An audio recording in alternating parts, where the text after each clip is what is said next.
So here's what we're going to do today. Today, we are going to tie everything together that you guys have been working on over the last 18 days. So the plus side of the coronavirus, you guys have plenty of time to practice and spend time in front of the mirror. So hopefully what we're going to do today, or definitely today, will tie everything together into one simple piece. Because a lot of times there's a lot of misunderstanding about the release and how you should do it. And there's lots of different ways that people are teaching it out there. And what I'm going to show you today is finally going to make sense of all of it. It's going to make it incredibly easy to understand.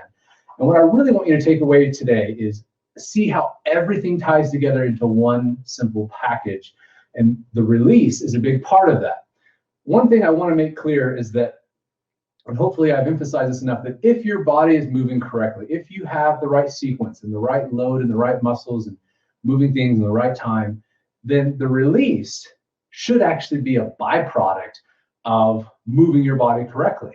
What I'm going to show you today is going to show you how simple the release is, how easy it is to truly be consistent. And in fact, I'm going to show you with my own swing, it actually takes work for me to not hit the ball straight, which is going to sound really strange for many of you who see the ball kind of going all over the place. And for you, social distancing on the golf course isn't a problem because you're in the left woods, everybody's in the right woods.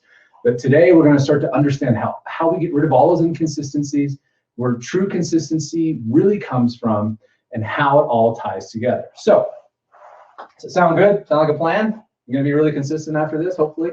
So, the most important thing, and I published a video on this, gosh, I don't know, it's been 12, 13 years ago, about how the club face rotation, the rate of rotation through the hitting area, is really the primary determinant between being a scratch golfer or tour pro golfer and a high handicap golfer. I did this research with the TaylorMade Performance Labs back in 2007 or something, I think, and it was awesome because I had full access to all of their tour pro data that had been on the MAT system, the MATLAB system that they bought, which you've seen all of the balls and reflectors and the 9 different infrared cameras measuring what's happening with the club and the body throughout the swing. And what was paramount in there is that the average rate of rotation for a tour pro was about 250 degrees per second, and the average rate for a high handicap golfer was like 12. I don't remember what it was. You guys can go back and see the video. It was over 1,000 degrees per second, so 4, 5, 6 times more rotation through the hitting area. And that all comes from not people just trying to do something with their hands. That's really just a symptom of other stuff that was going on in your swing. So let me show you what's going on. As you start working through this stuff, and as you start getting your body to move correctly, to get the club to go where it's supposed to go without you trying to do it, here's what I want you to look at as the club is coming down into impact. As it's coming down, what you will see so many times for most golfers is the club face looks like this about 2 feet away from the ball. Now, I know it may be a little bit tricky to see that on the camera and in the live stream, but a typical tour pro this close to the ball, foot away from the ball, is going to look like this.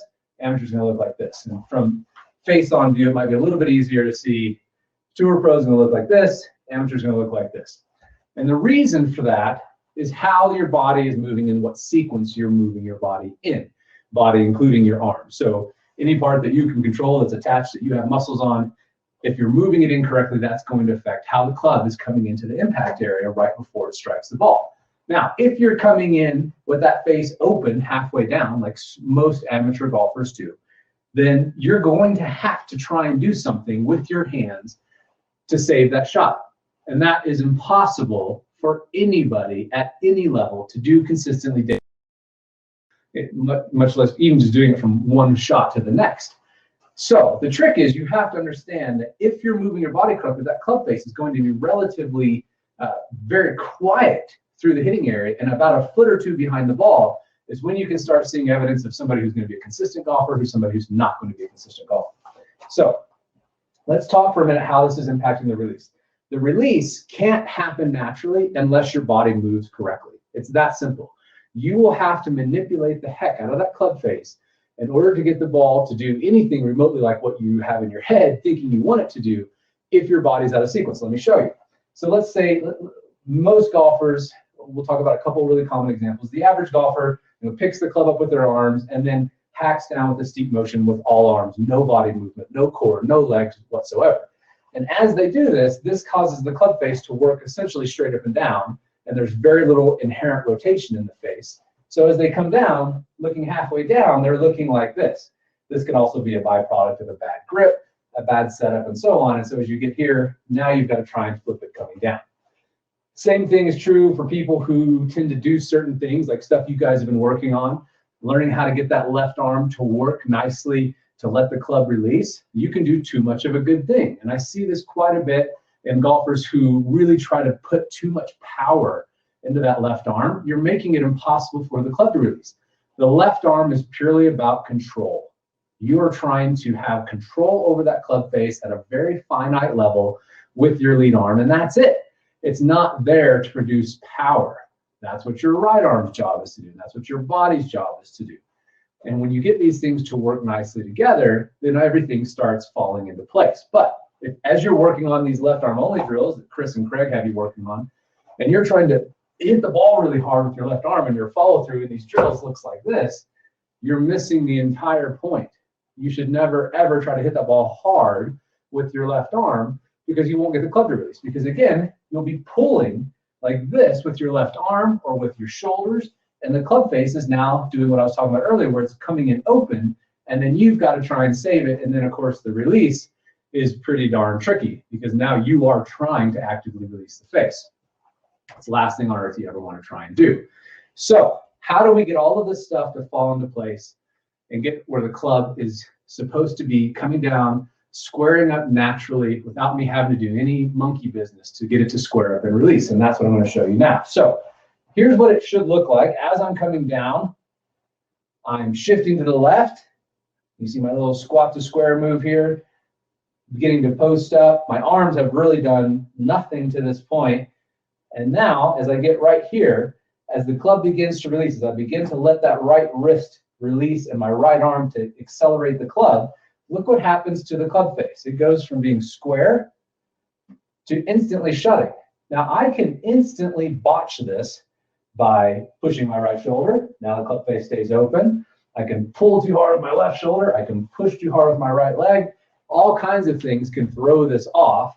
But if I'm just posting up here like I've taught you, and the club is at this point, and you're only letting your arms begin to release, well, now you can see that that club face is very square very early, rotating very little, and I'll show you this from face on, and releasing. It's not coming in like this and then trying to flip it.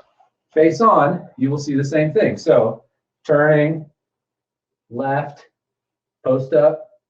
Now, nothing else is going to change with my body.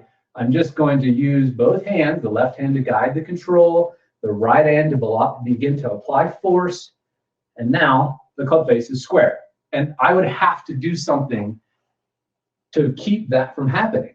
That's the whole secret to golf. My argument back in the early mid-2000s with Tiger, when he was so dominant, so consistent, my whole belief about that and the thousands of hours I put the study into his swing was he was simply moving less than everybody else. He was more efficient because he was having to do less to time the swing. And you guys have heard the old statistic that the tour pros on average make 80% of their money in 20% of the season, and the rest of the time they're just missing cuts. And Tiger was the first guy to be out there and be like regularly, consistently competing for a win every single week. And from a ball striking perspective, especially iron play, he was pretty much the best of the best at the time. And again, it wasn't because he was doing all these special things or he had some secret move or just hit more balls than everybody else. The truth of the matter is physics are always going to win. And if you have that club face squared up early and rotating left through the hitting area, then that's it. You win the game. You have less timing, less variability in your swing. And all of that comes from just doing the three things that you learned in the dead drill correctly. And that's it. There's no more trying to time anything, save anything, what have you. So again, if I'm doing this correctly, just turning to the top, shifting to the left, posting up. Now, if I do anything else, I start monkeying around with that club face, the release becomes really tricky. If I just post up and let the club release, the club begins to square immediately. And now you can see if the club face is already square and I just release it, the club face was relatively very quiet through the hitting area. So as you're working on this left arm release stuff. Don't be trying to wail on the ball. Don't be trying to speed the club up. All you're doing with those left arm drills that Chris and Craig showed you is feeling how natural the club wants to release and rotate around the toe.